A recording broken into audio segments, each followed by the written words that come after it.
नमस्कार साथियों। ज्ञान 360 के लेक्चर नंबर 40 में आपका हार्दिक अभिनंदन। साथियों, मेरा आज का विषय है कि जो वेदर फोरकास्टिंग की जाती है, जो प्रेडिक्शन की जाती है वेदर फोरकास्टिंग में, उसमें किस तरह का वैज्ञानिक दृष्टिकोण रहता है, इसी की चर्चा आज मैं आप सबके साथ करूंगा। साथियों, मान लीजिए चंबा की बात करें कि भाई चंबा में जो है आधे घंटे के बाद कैसा मौसम होगा, कल कैसा होगा, 2 दिन के बाद कैसा होगा, तो हम एक्वा वेदर जो ऐप्स वेदर की है उसमें हम देखते हैं और फिर वो बताते भी हैं।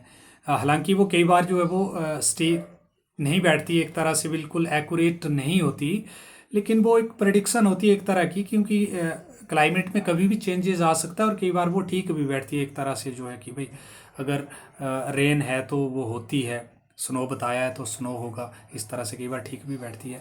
तो वो एक डाटा होता है, साइंटिफिक डाटा होता है, उसके अकॉर्डिंग ये सारी प्रेडिक्शंस होती है। इसी के ऊपर एक छोटी सी चर्चा।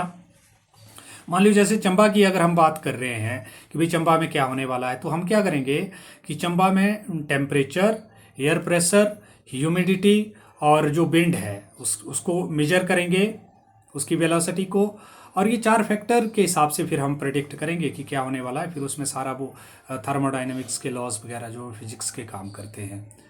तो अगर मान लीजिए हमने टेम्परेचर को मेजर करना है, तो हमें पता है कि टेम्परेचर को मेजर करने के लिए थर्मामीटर होता है, एयर प्रेशर के लिए बैरोमीटर का यूज हम करेंगे। अगर मान लीजिए ह्यूमिडिटी हम मेजर कर रहे हैं तो उसके लिए हम जो है एग्रोमीटर, हाईग्रोमीटर, एग्रो नहीं हाईग्रोमीटर होता है, हाईग्रोमीटर से मेजर करेंगे।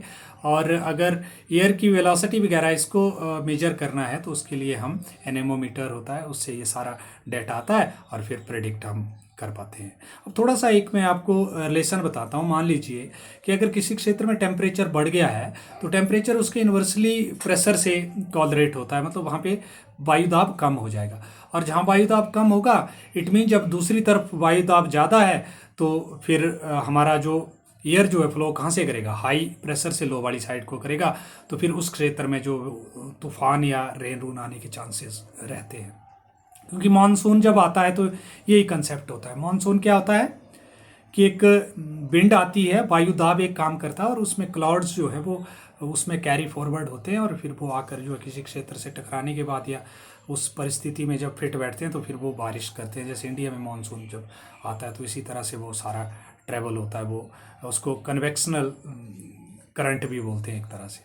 तो ये सारे विषय हैं कि जहाँ पे टेम्परेचर बढ़ रहा है इट मीन्स प्रेशर कम हो रहा है और उस क्षेत्र में जो है वो वर्षा होने के चांसेस जो है वो ज़्यादा है। तो ये सारा वैज्ञानिक दृष्टिकोण इसमें रहता है। ज़रूर आपको समझ आया होगा। नमस्कार, राधे राधे।